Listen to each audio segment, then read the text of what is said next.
Who do you listen to when it comes to financial advice? My name is Erik Miller. I'm a Chief Advisor at Econologics Financial Advisors. And I want to make sure that you are asking the right questions when it comes to building and maintaining your financial team. So I created this video that's going to really delve deep into all the methods and questions that you should ask to make sure that you're working with the right advisor. So stay tuned.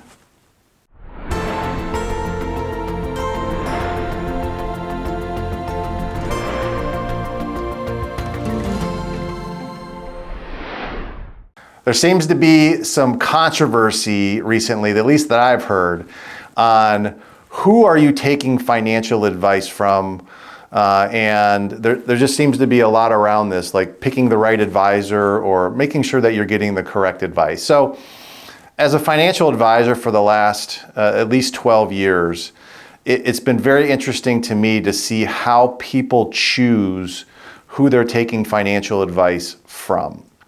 So, the method that most people utilize to pick an advisor, number one, is generally like someone that's close to them. Hey, there's a local Edward Jones or a local Ameriprise or a local whoever it is. There's a local advisor there, and I feel safe because I know I can go down the street and talk to him. And that seems to be one method that people utilize to pick an advisor.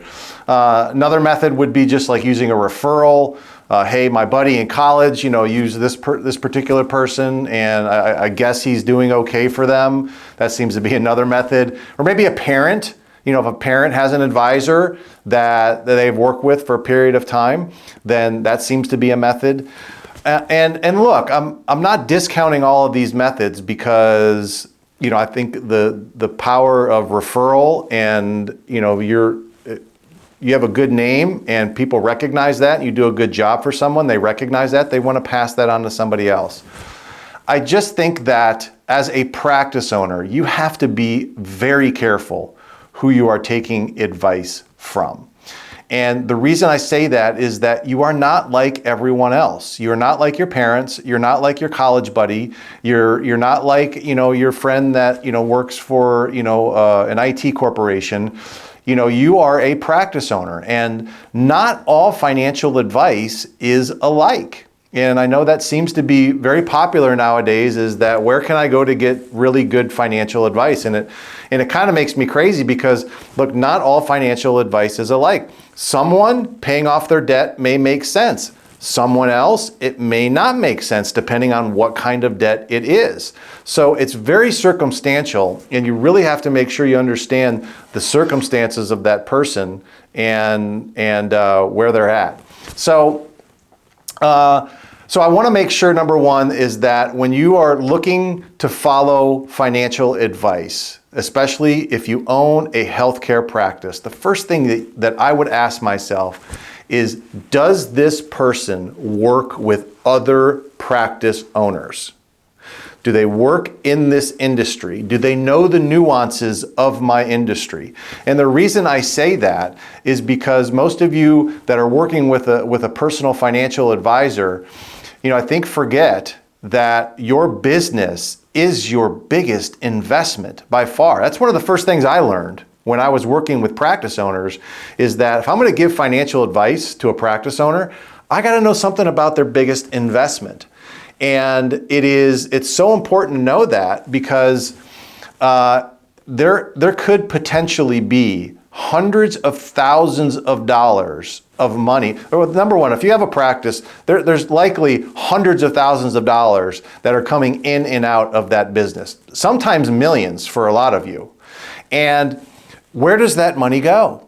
And is enough of that channeling to the household to benefit your household? And far too often, I see hundreds of thousands of dollars that could be taken out and channeled to the household to increase your retirement income, to get out of debt faster, to facilitate, kids going to college, to buying, certain, extravagances that you want that are not being taken advantage of. Why? Because the advice that you're getting is not taken into consideration the practice. In addition to that, there are things that you can be doing to the practice to increase its enterprise value. Again, This is your biggest investment. So you have to make sure that it's increasing in value, and someone should be giving you some advice on how to do that. And quite frankly, I've seen that most advisors that that work in the stock and bond and investments and mutual funds and insurance just don't take that into consideration, and I think that that's certainly a big problem. Number two, you can certainly just ask them about their overall philosophy when it comes to finances and money, and I think that's important as well. That's a question that most people never ask. Hey, what's your overall philosophy when it comes to money? And it's an important question, because you need to make sure that you're aligned with this person and that you're not just doing what they're force feeding you without clarity, without understanding their methods.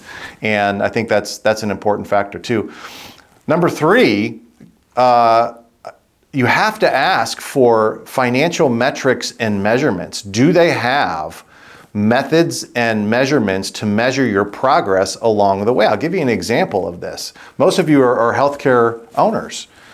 There are probably 20 or 30 different measurements in your business that you measure to see the direction of the business. You probably look at your gross income, you look at your profit margins, you look at your cost of goods sold, you look at your new patients, you look at your retention rates, your cancellation rates. I mean, these are all things that you're doing to make sure that you manage your business like a business.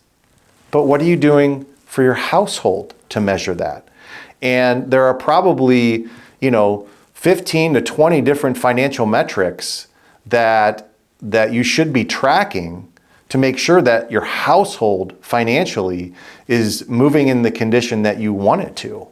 And, typically what I see as far as advisors providing metrics to their clients is just giving them investment reports on their 401ks and their IRAs, maybe giving them a net worth statement, something like that, or just giving them like retirement income simulations. Some Monte Carlo, some fancy simulations that shows them that if they just save X amount of dollars over the course of the next 10 or 15 years, then they just might be okay. Okay, well, I got news for you. Your life is not linear. Your financial life is not linear. All right, you're going to have years in which you have really, really high revenue and profitability, and hopefully your income is always trekking upwards and you're expanding. That's going to be even more important for you to make sure that you have systems in place that the profits of the business are channeling to the household. So these are just some things that I think you have to think about when you're choosing a financial advisor. And I know that there's this idea that you're working with, that you need to work with a fiduciary advisor. A fiduciary is just someone that is under an umbrella that they are a person of trust, and they have to legally do what's in your best interest. And I do think that's important, that you should be working with a fiduciary. But I have seen, like you, I have seen many people that were licensed to do something. That doesn't mean that they're competent at what they do. So you have to make sure that you're dealing with someone that is competent in what they do. And I think that's higher on the priority list of picking an advisor than anything else. But most importantly, and I want to make sure that you understand that, all of you are practice owners. And if I go to you, I'm going to expect that I'm going to get a high level of care and service and competency in you as a practitioner. And I just wish that you would have that same standard when it came to the financial advice that you're given. Most of you are vastly underserved when it comes to financial advice. Most of you are meeting with an advisor maybe once a year or twice a year, maybe once a quarter, and you're not getting the full spectrum of financial advice that you should be getting. And the result of that is that you're overpaying in taxes, you're not taking near the profits that you should, you're exposed in many different ways. And I'm not saying this just to make all your other advisors wrong. This is just the experience that we've had in working with hundreds and hundreds of practice owners, that when we get their financials, finally, I see all of these different things that are like, wow, none of these things are in place. Who was guiding this person? Okay. So I just want you to rethink a little bit about your relationship with your financial team. And I want you to demand competency from these people. I want to make sure that they have a service model for you that is not just talking once a year or twice a year doing a portfolio review. Your money doesn't take time off. And in the industries that you're in and the businesses that you're in, money's always coming in and is going out. And you need to make sure that there are controls and systems in place so that money doesn't get lost, okay? Because there's nothing worse than lost income. All right, money going in places that you're like, oh my gosh, where did it go?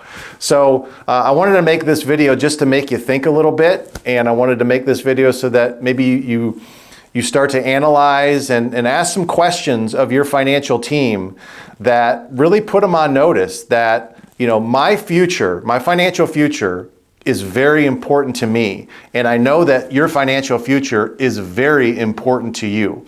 And in the type of environment that we're in with high inflation and, you know, high taxes and, you know, all the things that are going around right now, you know, it's now is more important than ever that you have a really, really cohesive, coordinated financial team that is looking out for your best interests, but showing you how to utilize your business better for the benefit of the household.